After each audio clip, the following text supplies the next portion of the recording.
Assalamu alaikum my dear students.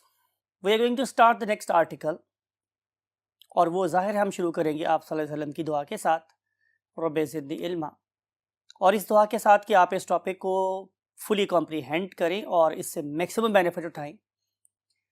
इस चीज़ को achieve करने के लिए आई विल रिकमेंड कि आप अपने साथ कॉपी पेन लेकर बैठें और इस आर्टिकल के फ्लो को नोट करें। ये वाला आर्टिकल, ये वाला फ्लो आप लोगों को नॉट ओनली उसको अंडरस्टैंड करने में हेल्प करेगा, बल्कि आपके माइंड में जो इसकी पिक्चर है वो भी बहुत शानदार डेवलप होगी। तो इस पर्टिकुलर टॉपिक में हम क्या क्या स्टडी करने वाले हैं, इसको अंडरस्टैंड करने के लिए we have to jump to the whiteboard. So let's go there. Topic under discussion is muscles, और हमने अभी पढ़ा था कि मसल्स की हमारे पास तीन टाइप्स थी, स्मूथ, कार्डियक और स्केलेटल। आप लोगों के सिलेबस के स्कोप में जो डिटेल में डिस्कस किया गया है that is basically skeletal muscle. तो आइए हम इस पर्टिकुलर स्केलेटल मसल को स्टडी करते हैं। सबसे पहली बात है कि एक ऐसा टिश्यू जो किसी केमिकल एनर्जी को कन्वर्ट कर सकता था इनटू मैकेनिकल एनर्जी, उसे हम लोगों ने क्या नाम दिया था? मसल। ठीक है, into mechanical energy, into mechanical energy, उसका नाम क्या था माय डियर स्टूडेंट्स? मसल। ये वाले मसल्स हमेशा अटैच होते हैं विद द स्केलेटन, ढांचे के साथ अटैच होते हैं, और इसी की वजह से they are chiefly involved in locomotion. इसकी वजह से क्या होती है? लोकोमोशन हो जाती है, राइट। और अगली बात हमारे पास ये है कि they are usually voluntary in nature, their contraction and relaxation is in our control. तो ये कहलाते हैं voluntary muscles, voluntary muscles. Attachment कि ये वाले मसल किस तरह से अटैच होते हैं हमारे स्केलेटन के साथ, तो उसके लिए हम छोटा सा एक हेडिंग बनाते हैं, that is called as attachment. और अटैचमेंट दो तरीके से हो सकती है, यानी कि एक जो मसल है वो डायरेक्टली भी अटैच हो सकता है विद द बोन, और ऐसा भी हो सकता है कि हम इस मसल को कैसे अटैच करें? इनडायरेक्टली। जब मैं वर्ड यूज करता हूं इनडायरेक्टली, तो इसका क्या मतलब होगा? इसका मतलब ये है कि हम इस पर्टिकुलर मसल को पहले एक कनेक्टिव टिश्यू से अटैच करेंगे, that is much much more stronger, and that may give more stronger connection or adhesion with the bone, and that very connective tissue is nothing other than tendon। तो tendon एक ऐसा connective tissue होता है कि जो किसी muscle को, tendon is a connective tissue that is going to attach a muscle with the bone. Muscles को बोन से जोड़ने वाले टिश्यू का नाम मेरे पास क्या है डियर स्टूडेंट्स? टेंडन। इसको हमने डायग्राम से अगर समझना हो तो इट इज नॉट डिफिकल्ट। ये जो मैंने अब रेड सा स्पिंडल ड्रॉ किया है, it is nothing other then a muscle. ये एक मेरे पास एक मसल है, its shape is of course spindle. ये दरम्यान में से मोटा है और साइडों से पतला है, लेकिन आपको याद होगा लास्ट लेक्चर में मैंने बोला था कि ये इसकी ओवरऑल अपीयरेंस है, लेकिन जब मैं इसके मसल सेल को देखूंगा तो वो बहरहाल सिलेंड्रिकल होते हैं। तो यहाँ पे नंबर ऑफ मसल ज्यादा और यहाँ पे नंबर ऑफ डेफिनेटली लेंथ कम हो जाएंगी। इसके साथ मैंने ड्रॉ किया हुआ माय डियर स्टूडेंट्स ये वाला tissue, black one, and that very black tissue is basically something like it, कुछ ऐसी चीज है ये इस तरह की, जो इसको रैप किए हुए है और जो एक्सटेंड होने के बाद बहुत सा थिक सा कॉर्ड बन जाती है, and that very thick cord is nothing other than tendon. इसे हम लोग टेंडन कहते हैं। जाहिर है ये उस तरफ भी है, तो इस पर्टिकुलर टिश्यू से ही ये अपने आप को अटैच करेगा with a particular bone, that may be radius, that may be ulna, that may be femur, that may be tibia, that may be fibula, that may be scapula, whatever. तो ये है हमारे पास बेसिकली अटैचमेंट के दो method. वो directly भी attach हो सकता है और किसी टेंडन के थ्रू भी अटैच हो सकता है। मैं दोनों चीजें यहाँ शो कर रहा हूँ कि ऐसा भी हो सकता है कि मसल किसी बोन से डायरेक्टली अटैच हो गया, किसी बोन से डायरेक्टली अटैच हो गया, डायरेक्टली, ये अगर ये मेरे पास एक बोन है तो ये डायरेक्टली भी अटैच हो सकता है और थ्रू अ टेंडन भी अटैच हो सकता है। नाउ वी वांट टू सी कि अगर इस पर्टिकुलर मसल की मैंने एनाटॉमी स्टडी करनी हो, यू नो एनाटॉमी क्या होती है कि study of any organ after dissection और study of any individual after dissection is called as anatomy. तो let's see what is the anatomy of a muscle. So let's jump to the next board. Anatomy of a muscle, इसकी मुझे करना क्या पड़ेगा my dear students? मुझे एक अदद organism की जरूरत पड़ेगी, मैं उसकी बाजू या टांग की सर्जरी करूंगा, कट करूंगा। कट करने के बाद definitely I will access the muscle और फिर मैं उस मसल को डायरेक्टली अटैच हो या इनडायरेक्टली अटैच हो काट के बाहर निकालूंगा। तो अब मैं उस पर्टिकुलर मसल की डायसेक्शन करके देखूंगा कि उसके अंदर क्या क्या है। तो जब मैंने एक मसल को काटा माय डियर स्टूडेंट्स, तो मुझे ये पता चला कि इस particular muscle, look at this diagram लाते हैं आप लोगों के लिए, कि इस पर्टिकुलर मसल के बाहर एक मेम्ब्रेन है। अगर ये मेरे पास एक मसल है तो इस पर्टिकुलर मसल के बाहर एक ट्रांसपेरेंट सी या ऑफ वाइट से कलर की एक मेम्ब्रेन होती है that basically wraps this muscle, this whole muscle. इस मसल इसके अंदर लिपटा हुआ होता है and that very wrapping membrane is a connective tissue. It is basically a tissue that reduces the friction, it reduces the friction of muscle along with the other muscle and friction of the muscles with its you can say adjacent bone. Not only ये muscle को muscle से रगड़ खाने से बचा रहा है बल्कि मसल्स को बोन से रगड़ खाने से भी बचा रहा होता है। And that very connective tissue that is surrounding the muscle we called it as epimysium. That very tissue is called as epimysium.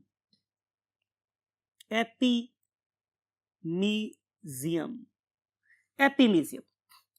अब हमने करना क्या है कि as we want to discuss anatomy, तो हम क्या करेंगे कि हम इसको यहाँ से सेक्शन कट करेंगे। जब मैंने इसको दरम्यान में से काटा तो फिर वो टॉम एंड जेरी वाला मसल का पीस बन गया। आपने देखा होगा कि उस वाले केस में भी आमतौर पर टॉम एंड जेरी वाले केस में भी किसी मसल को ऐसे कट करके दिखाया गया होता है, समथिंग लाइक इट, ऐसे, राइट? के दरम्यान में से काट दिया मैंने यहाँ से, तो सारे आधा मसल ये और आधा मसल इसके इधर होगा। अब हमने क्या किया, अब हमने इसके ऊपर से एपिमीजियम भी उतार दी। तो मुझे क्या पता चलेगा, जब मैंने सेक्शन कट किया तो नजर आया कि इसके अंदर बहुत से मसल्स के क्या हैं, बंडल्स हैं, something like it. Look at this, ये बंडल है, ये बंडल है, ये बंडल है, ये द मसल बंडल्स। ये है मेरे पास एक मसल बंडल, आप लोग इसे मायो बंडल भी कह सकते हैं। जहां के भी हम वर्ड यूज करते हैं मायो, उसका मतलब होता है मसल, तो ये मसल का बंडल है। आप देखें तो आपको नजर आएगा यहाँ पर अल्लाह ताला की आर्किटेक्चर कि जैसे अल्लाह ताला ने इन मसल्स को दूसरे मसल से रगड़ खाने से बचाया हुआ है, इसी के साथ अल्लाह ने मसल बंडल्स को एक दूसरे से रगड़ खाने से भी बचाया हुआ है by wrapping them in another connective tissue, something like it. ये कनेक्टिव टिश्यूज हैं जो इसके अराउंड प्रेजेंट है, समथिंग लाइक इट, ये टिश्यूज। यानी कि अगर मैं आप लोगों के लिए इस एक मसल बंडल को बाहर निकालूं तो मुझे क्या पता चलेगा, look at this my dear students, कि ये बंडल मैंने बाहर निकाला, इसको मैंने मैग्नीफाई करके दिखा रहा हूं आप लोगों को, समथिंग लाइक इट। तो ये है मेरे पास एक मसल बंडल। तो इस पर्टिकुलर मसल बंडल के ऊपर भी एक कवरिंग है,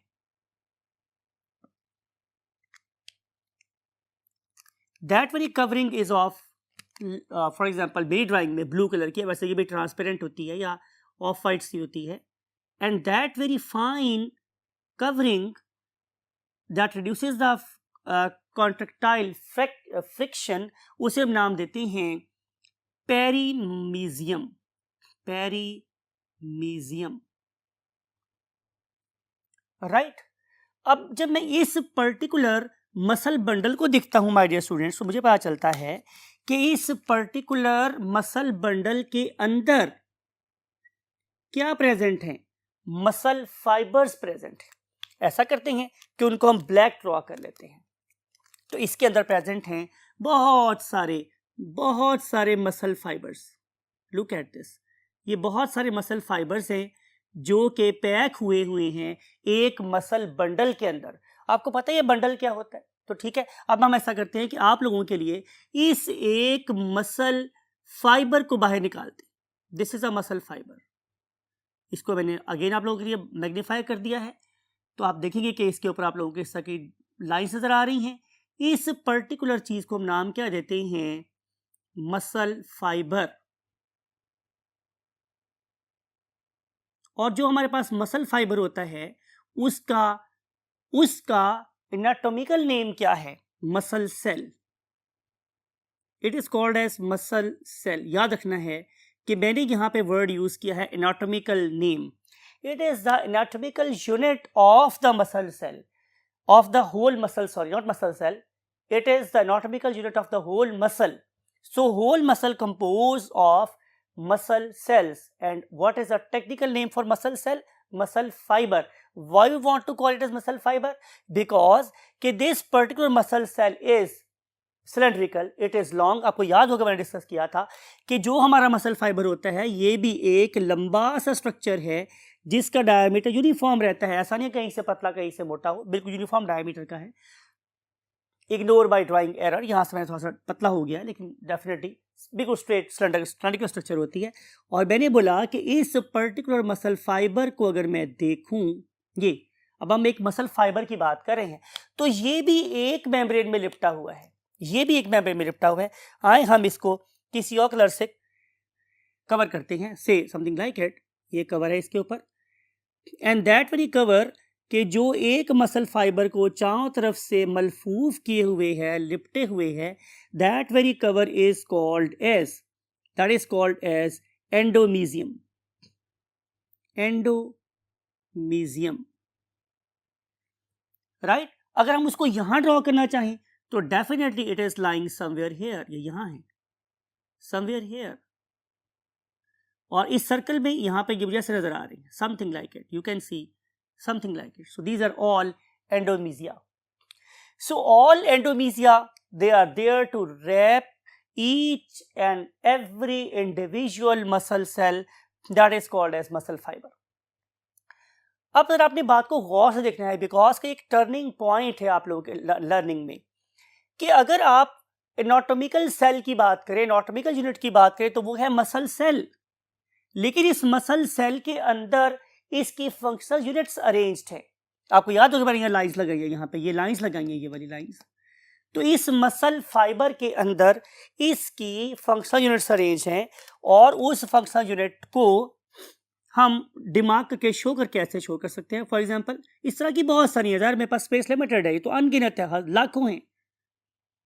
इस एक पर्टिकुलर फंक्शनल यूनिट को, it is not structural unit, it is functional unit, हम नाम देते हैं सार्कोमियर। इसको नाम कहते हैं सार्कोमियर। आपको पता है कि मियर का मतलब होता है यूनिट, तो सार्को का मतलब होता है मसल। तो इस पर्टिकुलर मसल यूनिट का नाम मेरे पास क्या है? सार्कोमियर। अब अगर मैं एक सार्कोमियर को देखूं तो किसी सेल की तरह से, it is a living unit, it is a living cell. अब मैं सवाल ये है कि मैं इसे लिविंग सेल क्यों कह रहा हूं? बिकॉज कि इसके अंदर आप लोगों को नजर आती है, इसके बाहर नजर आती है आप लोगों को एक और membrane, and that very membrane is called as सार्कोलीमा।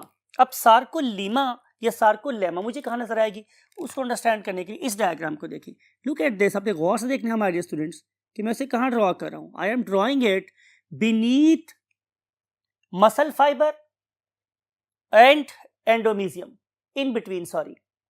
देखिए मैंने इसे कहाँ ड्रॉ किया है, मैंने इसको ड्रॉ किया है मसल फाइबर और एंडोमीजियम के दरमियान में। इसका मतलब है कि एंडोमीजियम के नीचे और इस पर्टिकुलर मसल फाइबर के ऊपर एक स्पेसिफिक किस्म की मेम्ब्रेन है, लाइंग ऑल अराउंड, हर जगह पे मौजूद है, and that very layer is called as sarcolemma.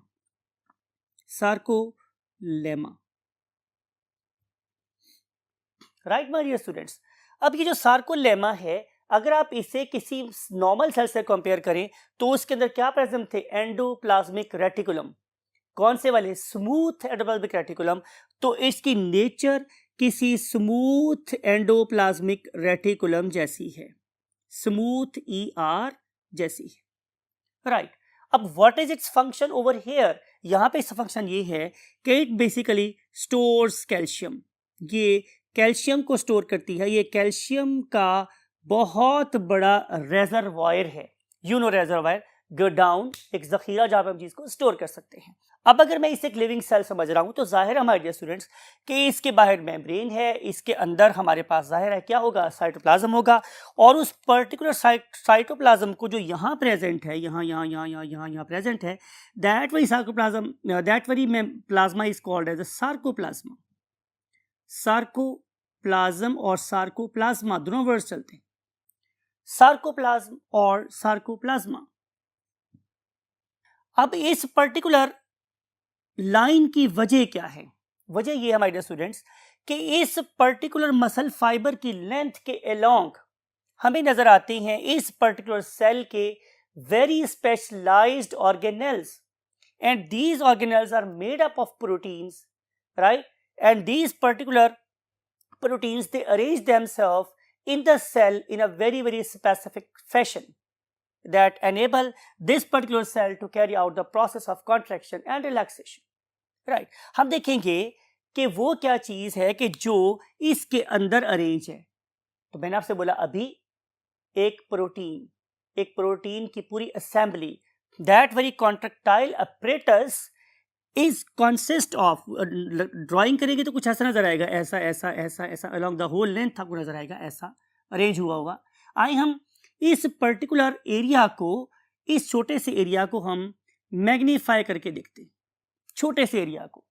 तो भी क्या नजर आएगा स्टूडेंट्स? लुक एट दिस, दोबारा आप लोग ड्रॉ कर रहे हैं कि सबसे पहले आपको नजर आएगी एंडोमीजियम। लुक एट दिस, उसको मैग्नीफाई करके देख रहे हैं, this one is endomysium, this one is endomysium, these are two sides of एंडोमीजियम।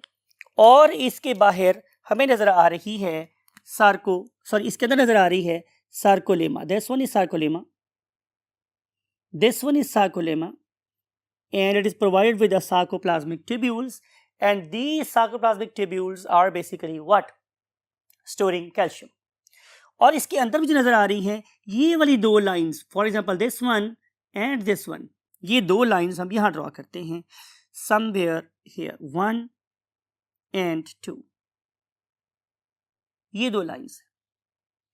अगर हम इसको और एक्सटेंड करें या इसको भी शामिल कर लें फॉर एग्जांपल, तो हम इसको और आगे ले चलते हैं, no problem at all, it's not difficult for us. हम इसको यहां तक ले जाते हैं आपको समझाने के लिए, ताकि आपको आसानी से बात समझ आ जाए, राइट। मैंने आपसे कहा था माय डियर स्टूडेंट्स कि ये एक सेल का हिस्सा है, ये पूरा सेल कितना है, यहां से लेकर यहां तक, ये हम उसके एक हिस्से की बात कर रहे हैं, that is basically carrying out its function. तो मैं इसको क्या बोल रहा हूं? Functional unit. मैंने बार बार एक्सप्लेन किया है कि it is anatomical unit, it is functional unit, ठीक है। अब हम इस फंक्शनल यूनिट के बाहर क्या ड्रॉ कर रहे हैं? जाहिर है एंडोमीजियम, दिस इज एंडोमीजियम, राइट। अब ये जो पर्टिकुलर लाइन है जो यहां से शुरू हुई और यहां पे खत्म हुई, या यहां से शुरू हुई और यहां पे खत्म हुई, इस पर्टिकुलर लाइन को हम लोग नाम क्या देते हैं? यस, परफेक्ट, हम इसे नाम देते हैं जी लाइन। इसे हम ब्लैक ड्रॉ कर दें ताकि आपको आसानी हो जाए समझने में। It is called as Z line, ये एक जी लाइन है। एंड दिस वन जिसको मैं ड्रॉ कर रहा हूं, जाहिर है ये एक और जी लाइन है, और ये थर्ड वाली ये भी एक जी लाइन है, ये भी एक जी लाइन, राइट। इन सी लाइंस के ऊपर इसकी प्रोटीन्स अपने आप को स्पेसिफिक वे में अरेंज करती हैं, और वो प्रोटीन है कौन से माय डियर स्टूडेंट्स? तो answer is thin proteins. Look at this, हमने उसको बहुत थिन ड्रॉ किया हुआ है, very thin, and for example very thin, something like it, some same over here, something like it and something like it and same over here.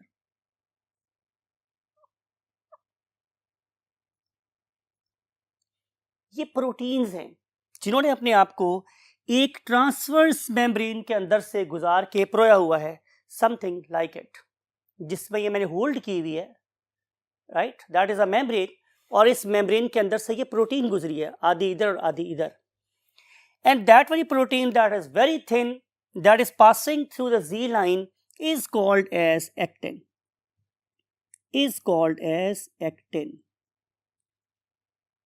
Right. आपने अगर देखना हो माय डियर स्टूडेंट्स कि यहाँ पे एक Z लाइन के अंदर कितनी प्रोटीन्स प्रोई हुई हैं, तब वो क्या करना पड़ेगा, आपको इस पॉइंट से सेक्शन कट करना पड़ेगा। तो जब मैंने यहाँ सेक्शन कट किया माय डियर स्टूडेंट्स, तो पता चला कि इस पर्टिकुलर Z लाइन के अंदर 6 1 2 3 4 5 6 एक्टिन फिलामेंट्स पास हुए हैं। तो जाहिर है जब मैं सेक्शन कट करूंगा तो मेरे से कोई दो नजर आएंगे, सेक्शन कट करूंगा, ये है, यहाँ सेक्शन कट करूंगा तो कोई से दो नजर आएंगे। तो यहाँ पे टोटल मेरे पास क्या है, 6 एक्टिन फिलामेंट्स है, those are lying in the peripheral region. तो Z लाइन से 6 एक्टिन फिलामेंट्स पास होते हैं, राइट। और इस पर्टिकुलर यूनिट मीन सार्कोमियर के अंदर आपको बिल्कुल सेंटर में एक और क्या नजर आती है हमारे डियर स्टूडेंट्स, प्लेट नजर आती है, एंड दैट वेरी डिस्क और plate is lying exactly in the centre, बिल्कुल सेंटर में लाई कर रही है, समवेयर हियर, यहाँ लाई कर रही है, समवेयर हियर, यहाँ लाई कर रही है, and that very central line is called as M line. This is called as M line. M line stands for middle line, जो बिल्कुल सेंटर में लाई कर रही है, it is called as M line. अब इस M line के अंदर भी क्या गुजरी हुई है, एक प्रोटीन, और वो प्रोटीन जो इसके बिल्कुल सेंटर में से गुजरी है, that is lying somewhere here, आप यहाँ देख सकते हैं, it is thicker as compared to the previous one, thick सी है, और ये M लाइन के अंदर से गुजरी हुई है। सेम इज द केस है, यहाँ पे भी एक थिक प्रोटीन है, that is basically passing through the M line, and this very thick protein is none other than myosin. This is called as myosin filament. तो थिन वाला क्या है, एक्टिन फिलामेंट्स, और थिक वाले क्या है मेरे पास, मायोसिन फिलामेंट्स। अब ये थिक और थिन फिलामेंट्स Z लाइन और M लाइन्स मिलके क्या बना रही हैं, एक फंक्शनल यूनिट, और उस फंक्शनल यूनिट का नाम मेरे पास क्या है, सार्कोमियर।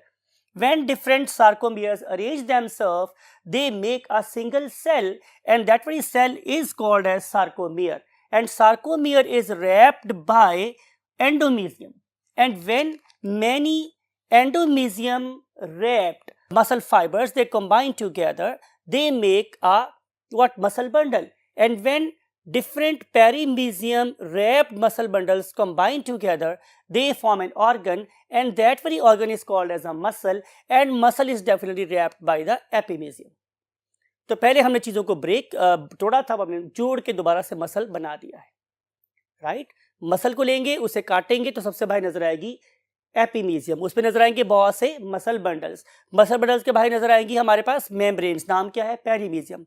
जब मैं उसको फर्दर कट करके देखूँ नजर आएंगे उसके अंदर बहुत से मसल फाइबर्स, जिनके बाहर क्या प्रेजेंट है, एंडोमीजियम। और एक मसल फाइबर को अगर बनाना हो जो कि एक्चुअल यूनिट है हमारे मसल का, कौन सा, एनाटॉमिकल, तो उसके अंदर नजर आएंगे हमें बहुत से फंक्शनल यूनिट्स।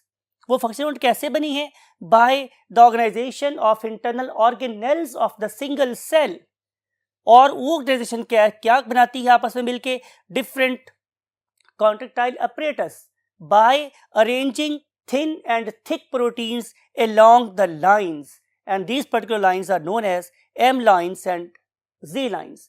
Z line का मतलब है Swiss line, Swiss line का मतलब होता है टर्मिनल या आखिरी लाइंस, ठीक है, और M line का मतलब है हमारे पास मीडियम लाइंस। तो ये जो लाइंस हैं they are basically demarcating what, the beginning and ending of the one functional unit, ठीक है। स्टार्ट कहाँ से हो रही है, एक Z लाइन से, खत्म कहाँ हो रही है, धर्मावली Z लाइन से, और धर्मा में क्या बच जाती है हमारे पास, M लाइन। यही कॉज है हमारे डियर स्टूडेंट्स कि बाज़ जगहों से रोशनी ज़्यादा गुजरती है और बाज़ जगहों से रोशनी कम गुजरती है, और इसी वजह से जब मैं किसी स्केलेटल मसल की स्लाइड दिखता हूँ, लुक एट दिस इमेज, तो आपको नजर आती है इसके अंदर striations, you know very well, when light passes through the tissue it appears bright, when it cannot pass it means कि वहां से रोशनी कम गुजर रही है, वो एरिया में डार्क नजर आएगा। तो देखते हैं हमारे स्टूडेंट्स इसको सामने रख के कि किस किस एरिया में से लाइट ज़्यादा पास हो सकती है और किस एरिया में से लाइट कम पास हो सकती है। तो क्या करते हैं, आपको वापस डायग्राम पे लेके आते हैं। लुक एट दिस रीजन, ये रीजन है मेरे पास। यहाँ पे इस तरह की मुझे क्या नजर आ रही हैं, 6 थिन से फिलामेंट नजर आ रही हैं। अगर हम इस जी लाइन के ऊपर अटैच्ड थिन फिलामेंट्स की बात करें तो इनका डायमीटर जो है वो 7 to 8 माइक्रोमीटर इन डायमीटर होता है। It means they are very thin. लेकिन अगर मैं एम लाइन के ऊपर अटैच मायोसिन फिलामेंट की बात करूं तो ये मेरे पास 16 माइक्रोमीटर तक होता है। तो इसका मतलब ये होगा कि उसका डायमीटर उससे डबल है। लेकिन यहाँ पे ये सिर्फ और सिर्फ एक फिलामेंट है और यहाँ पे ये 6 फिलामेंट्स है।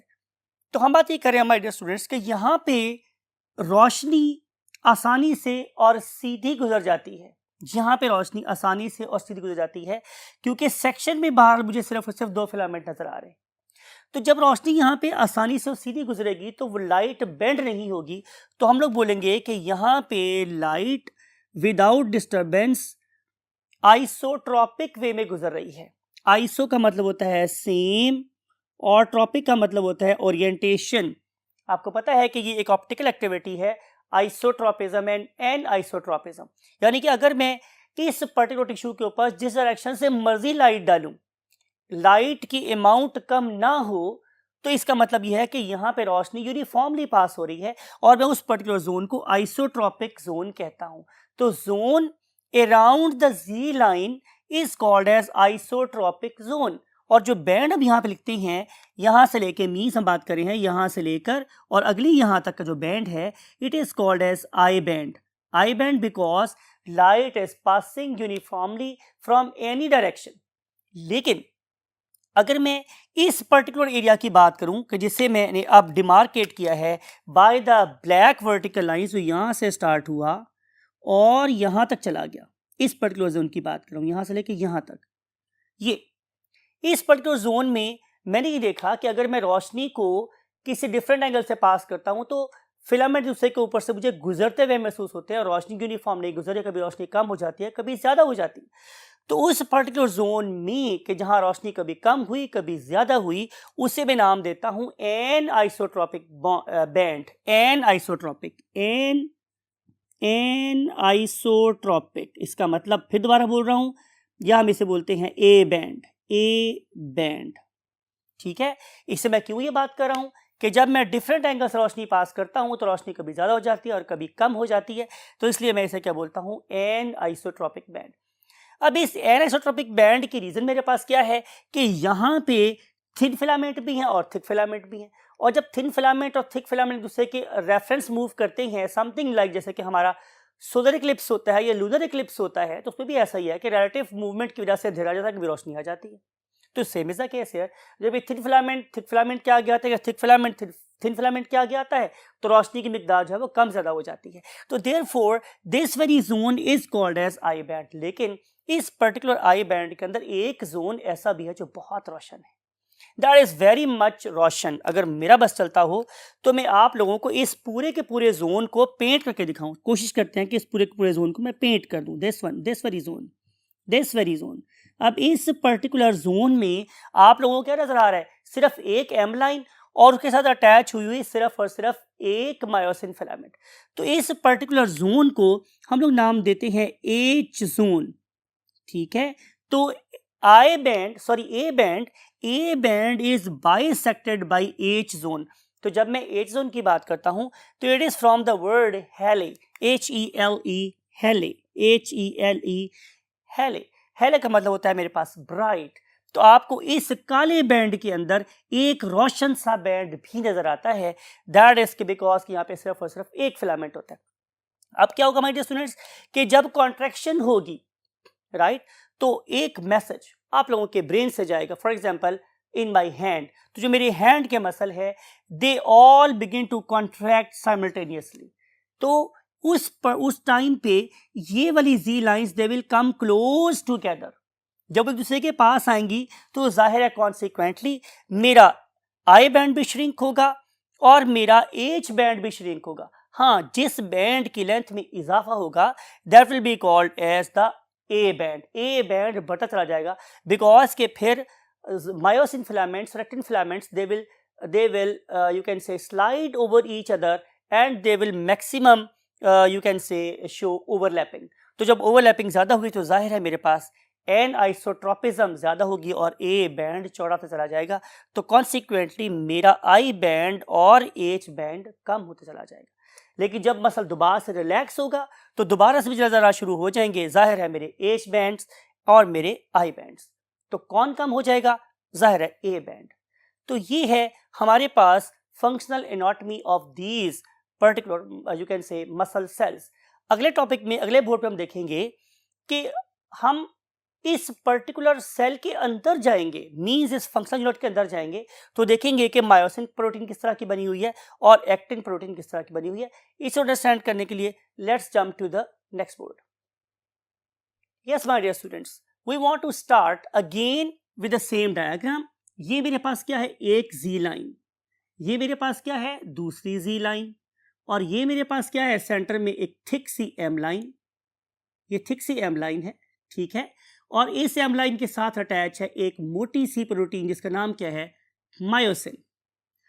और इस जी लाइन के साथ अटैच है मेरे पास थिन प्रोटीन्स जिनका नाम क्या था मेरे पास? Actin and actin, actin and actin. तो दीज आर एक्टिन प्रोटीन्स. ये एक्टिन है.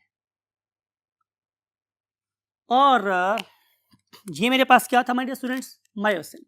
हम दिखना ये चाह रहे हैं कि ये एक्टिन और मायोसिन बेसिकली किस तरीके से अरेंज है, इनकी अपनी स्ट्रक्चर क्या है. देयरफॉर हमने इसका नाम रखा हुआ है, इस टॉपिक का नाम रखा हुआ है ultra structure of the muscle cell.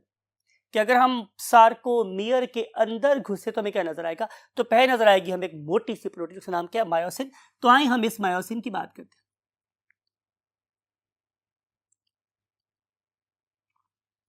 Myosin it lies in the centre. ये बिल्कुल सेंटर में लाई करती है. एंड अटैच्ड विद, किससे अटैच्ड है? Attached with M line. M line से अटैच है, राइट. अगर हम इसकी डिटेल स्टडी करेंगे तो पता चलेगा माय डियर स्टूडेंट्स कि इसके अंदर एक सिंगल पॉलीपेप्टाइड है. एक सिंगल पॉलीपेप्टाइड है, राइट. और ये सिंगल पॉलीपेप्टाइड किसी दरमियान में से, बिल्कुल दरमियान में से किसी हेयर पिन की तरह से, या आजकल अगर हम बात करें तो हमारी पॉलिटिक्स में यू टर्न की बड़ी बात हो रही है, तो किसी यू टर्न की तरह से वापस मुड़ जाती है. Look at this diagram. Diagram देखते हैं. फॉर एग्जाम्पल कि ये मेरे पास एक पॉलीपेप्टाइड है, इसका सेंटर मेरे पास क्या है? ये. तो इस सेंटर में से ये लूप बैक हो गई, ऐसे यू टर्न ले लिया इसने, वापस चली गई, राइट. लेकिन इसने क्या किया माय डियर स्टूडेंट्स कि इसने अपने अगले वाले दो एंड्स को टर्शरी क्वार्टनरी फेजेस से गुजारने के बाद एक ग्लोबुलर स्ट्रक्चर में कन्वर्ट कर लिया, कुछ ऐसे. ये जब रैप एक दूसरे के ऊपर लिपटती गई तो एक बॉल सा इस पर्टिकुलर चीज के लिपटने से यहां बन गया और इस पर्टिकुलर चीज के लिपटने से एक बॉल यहां बन गया. ये मेरे पास एक हेयर पिन बन गई जिसके दोनों आगे वाले एंड्स के ऊपर बॉल्स लगे हुए हैं ताकि वो पिन हमारी छोटी सी बेबी को चुभ ना जाए. बात समझ आई आप लोगों को? This is the structure of a single molecule of myosin. Don't imagine कि इस मायोसिन में इस तरह का एक यूनिट है, बल्कि इस पर्टिकुलर मायोसिन के अंदर इस तरह के हजारों यूनिट्स हैं, राइट. और ये जो छोटे छोटे से हमें ऊपर उभार नजर आ रही है, बहुत से नजर आ रही हैं, they are basically there to make the cross bridges.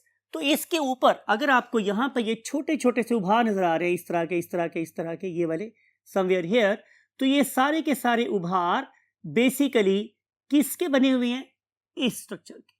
और इसका ये वाला part it is basically embedded in this mega structure. वो इस मेगा स्ट्रक्चर के अंदर एंकर्ड है, खुदा हुआ है. तो same is the case with this side. इस तरफ भी मेरे पास बहुत सारे हेड्स हैं, ये सारे हेड्स हैं कि जिनके loops they are basically entangled in this you can say base. Only heads can come out.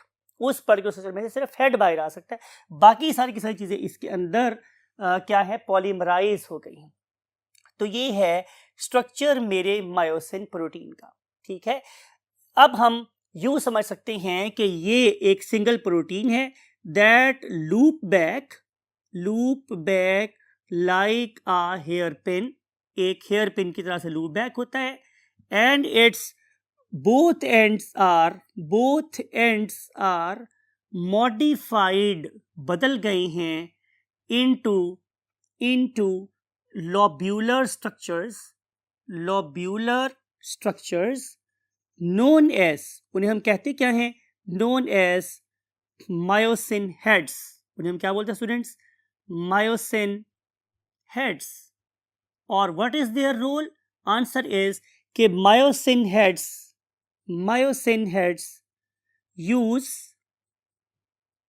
used to make cross bridges, ये हमेशा क्रॉस ब्रिजेस बनाने में इस्तेमाल होते हैं, right, used to make cross bridges.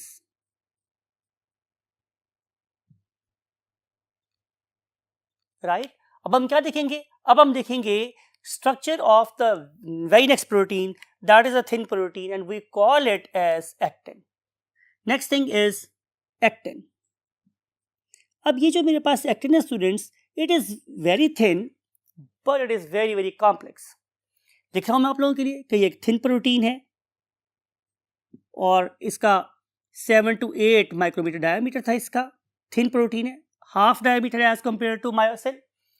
लेकिन इंपॉर्टेंट बात ये है माय डियर स्टूडेंट्स कि इस पर्टिकुलर प्रोटीन के साथ दो और प्रोटीन्स भी अटैच हैं. इसका मतलब है कि actin is a trimeric protein, इसमें 3 प्रोटीन्स शामिल हैं. पहली प्रोटीन को मैं आप लोगों के लिए यूं ड्रॉ करता हूं, लुक एट दिस. आप ये इमेजिन करें कि आप, बल्कि आप इस एनिमेशन को देखिए, एनिमेशन में आपको नजर आ रहा है कि ये एक तस्बीह है और मैं तस्बीह के बारे में कह सकता हूं कि एक बीडेड स्ट्रक्चर है, बीड्स है, इसमें दाने दाने से हैं. और क्या ख्याल है, अगर मैं इसको ट्विस्ट करूं तो ये एक बीडेड ट्विस्टेड स्ट्रक्चर बन गया. आप लोगों की एक्टिन भी एक बीडेड ट्विस्टेड स्ट्रक्चर होती है. लुक एट दिस डायग्राम, मैं आपके लिए बना रहा हूं इसको कि ये प्रोटीन कुछ इस तरह की है, ऐसी ऐसी ऐसी, इस तरह की, समथिंग लाइक इट, ऐसे, और इसके ऊपर बीड्स लगे, कुछ इस तरह का स्ट्रक्चर है. Getting my point? और इस पर्टिकुलर बीडेड स्ट्रक्चर को अगर मैं देखूं तो इसके साथ 2 और किस्म की प्रोटीन्स अटैच होती हैं. ठीक है माय डियर स्टूडेंट्स?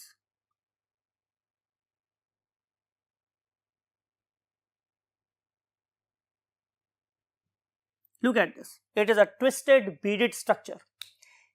आपने कभी डेफिनेटली परांदे का नाम सुन रखा होगा, आजकल तो उसका फैशन ही खत्म हो गया, लेकिन गांव में बहुत से लोग भी इस बात को जानते हैं.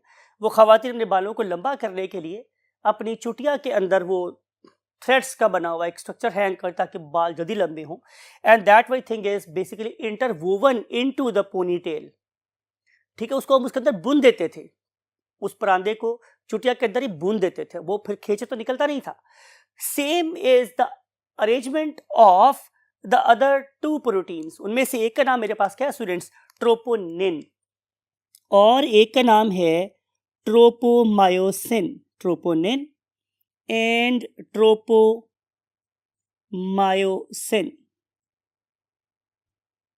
हम पहले बात करते हैं ट्रोपोमायोसिन की. तो ट्रोपोमायोसिन के बेसिकली मेरे पास 2 पॉलीपेप्टाइड है. क्या है स्टूडेंट्स, इसके 2 स्ट्रैंड्स हैं या 2 पॉलीपेप्टाइड्स हैं. इनमें से एक स्ट्रैंड, जैसे मैंने बोला कि वो इंटरवोवन होता है किसके साथ, एक्टिन फिलामेंट्स के साथ, और जो दूसरा जो इसका स्ट्रैंड होगा, it will be used to bind itself with troponin. ठीक है, इसका एक अटैच है एक्टिन के साथ और एक अटैच होगा ट्रोपोनिन के साथ. अब हम देख रहे हैं ट्रोपोनिन ये एक छोटी सी प्रोटीन है, निन नन्ही सी छोटी सी प्रोटीन है, और इसके फर्दर मेरे पास 3 पॉलीपेप्टाइड्स हैं, यानी कि ये भी एक ट्राइमेरिक फर्दर प्रोटीन है. तो इसके 3 पॉलीपेप्टाइड्स हैं, 3 पॉलीपेप्टाइड्स हैं. अब इन पॉलीपेप्टाइड्स का भी अपना अपना एक फंक्शन है. जो पहला पॉलीपेप्टाइड है वो तो बाइंड हो जाएगा एक्टिन के साथ, दूसरा बाइंड होगा ट्रोपोमायोसिन के साथ, यानी कि एक इसका और एक इसका आपस में बाइंड हो जाएंगे. जो तीसरा है वो मेरे पास किससे बाइंड हो जाएगा, कैल्शियम बाइंडिंग साइट है. तो पहला किससे बाइंड हो गया, पहला बाइंड हो गया एक्टिन के साथ, दूसरा बाइंड हो गया ट्रोपोमायोसिन के साथ, ट्रोपोमायोसिन के साथ, और जो तीसरा है थर्ड वाला, ये किससे बाइंड होगा? ये बाइंड होगा कैल्शियम के साथ, Ca+2। It is something like it, ये किसी बैलेंस की तरह से, राइट? कि अगर कैल्शियम इधर से बाइंड होगा तो ये हैवी हो जाएगा, और नहीं बाइंड हुआ तो ये ऊपर आ जाएगा, समथिंग लाइक फलक्रम की तरह काम कर रहा है। जब कैल्शियम आके इस ट्रोपोनिन छोटी सी प्रोटीन के साथ आके बाइंड होगा तो इसमें एक कन्फर्मेशनल चेंज आएगी शक्ल में, इसीलिए मैं ट्रोपोनिन को एक कन्फर्मेटरी प्रोटीन बोलता हूं। एक कन्फर्मेशनल प्रोटीन है, और आप इसे कॉन्फिग्रेशनल प्रोटीन भी बोल सकते हैं। कॉन्फिग्रेशनल, उसकी कॉन्फिग्रेशन चेंज हो जाएगी, राइट? उसकी थ्री स्ट्रक्चर चेंज हो जाएगी। कैसे चेंज होगी? Look at this. इसको अंडरस्टैंड करने के लिए आपको मेरे हाथों की तरफ देखना पड़ेगा माय डियर स्टूडेंट्स, कि ये मेरे पास एक एक्टिन प्रोटीन है। एक्टिन प्रोटीन कौन सी जगह है माय डियर स्टूडेंट्स? ये वाला डिप्रेशन कह लें, ये वाला डिप्रेशन कह लें, ये वाला डिप्रेशन कह लें, गड़ा है। ये ऊपर भी हो सकता है, ऐसे इस पर्टिकुलर पॉइंट पे, इस पर्टिकुलर पॉइंट पे ये गड़े हैं। These particular depressions are basically lying in the actin, और इस पर्टिकुलर साइट को मैं देखूं तो ये क्या कहलाती है? Active site. किस एक्टिव साइट है? एक्टिन की। किसके लिए एक्टिव साइट है? फॉर द मायोसिन हेड्स, कि अगर ये वाली सरफेस एक्सपोज है तो मायोसिन हेड फौरन इससे बाइंड हो जाएंगे, बिकॉज कि इस पर्टिकुलर डिप्रेशन के चार्जेस और मायोसिन हेड के चार्जेस ऑपोजिट है। तो जो ही ये साइड एक्सपोज होगी फौरन मायोसिन हेड इससे बाइंड हो जाएगा। लेकिन आमतौर पे इस पर्टिकुलर एक्टिव साइट को कवर रखती है क्या? ट्रोपोनिन। लेकिन जो ही इस ट्रोपोनिन के साथ आके कैल्शियम बाइंड होता है तो ये साइड पे हट जाती है। अब ये वाली कैविटी ओपन हो गई। जो ये कैविटी ओपन होगी तो नीचे पड़े हुए मायोसिन हेड उससे बाइंड हो जाएंगे, and they will use to make the cross bridges. तो इस लिहाज से फंक्शन को कंट्रोल करने के लिए हमारे पास ट्रोपोनिन है, जो अपनी शक्ल तब बदलेगी कि जब उसके साथ आके कैल्शियम अटैच होगा। Once calcium is inside the sarcomere तो फिर एक्टिव साइट्स एक्सपोज हो जाएंगे, उसके साथ अटैच हो जाएंगे हमारे मायोसिन हेड्स, और इससे हमारी मसल की कॉन्ट्रैक्शन स्टार्ट हो जाएगी। ये कॉन्ट्रैक्शन फर्दर कैसे काम करती है, किस तरह से यू कैन से हमारा जो मसल है वो एक्टिवेट होता है या उसमें चेंजेस आती हैं, फिर ये वाले मायोसिन हेड्स कैसे ब्रेक होते हैं, हमारा मसल कैसे रिलैक्स करता है, इन सारी चीज़ों को हम डिस्कस करेंगे आप लोगों से नेक्स्ट टॉपिक में। और till that very next topic I want to say you goodbye, अल्लाह हाफिज़।